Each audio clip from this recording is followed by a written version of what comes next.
এবার বর্ষার শুরুতেই পাগলপাড়া তিস্তা। সিকিমের লাগাতার বৃষ্টির জেরে ফুঁসছে এই পাহাড়ি নদী। ধসে বিচ্ছিন্ন একাধিক রাস্তা, তিস্তার জলে ভাসছে বহু এলাকা। চরম বিপাকে পর্যটকেরা, বিশেষ করে মেঘভাঙা বৃষ্টিতে বিধ্বস্ত সিকিমের মঙ্গন জেলা। বুধবার রাত থেকে সেখানে 220 মিলিমিটার বৃষ্টিপাত হয়েছে। রিমিতখোলা ও রাফাংখোলা নদী ফুঁসে উঠে জনপদ ছাপিয়ে পড়েছে, উড়েছে একাধিক রাস্তা। এই মুহূর্তে মঙ্গনের সঙ্গে পুরোপুরি যোগাযোগ বিচ্ছিন্ন, সেখানে মোবাইল পরিষেবাও কাজ করছে না। দক্ষিণ সিকিমের মেল্লি স্টেডিয়াম তিস্তার জলে ডুবে গিয়েছে। মঙ্গন জেলা প্রশাসন সূত্রে জানা গিয়েছে, পাক্ষেপ এলাকায় 3 জনের মৃত্যু হয়েছে। অম্বিথাং এলাকায় 2 জনের খোঁজ মিলছে না, একজন গুরুতর জখম। গেজিংয়ে 3টি বাড়ি ক্ষতিগ্রস্ত। নামপাথাং এলাকায় বহু বাড়ি ভেঙে গিয়েছে, রাস্তা বন্ধ। সংকলং এলাকায় একটি সেতুর ভিত নড়ে গিয়েছে। লাচুংয়ে অন্তত 100টি গাড়িতে 800 জন পর্যটক আটকে পড়েছেন। দার্জিলিং থেকে কালিম্পং যাওয়ার রাস্তা বন্ধ।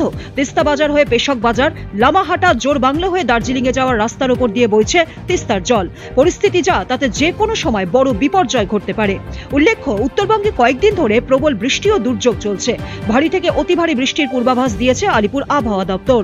হিমালয় সংলগ্ন 5 জেলাতেও বৃষ্টি চলবে। ভুটান ও সিকিম সহ উত্তর পূর্ব ভারতের রাজ্যগুলিতে ব্যাপক বৃষ্টির প্রভাব পড়েছে বঙ্গের নদীগুলিতে।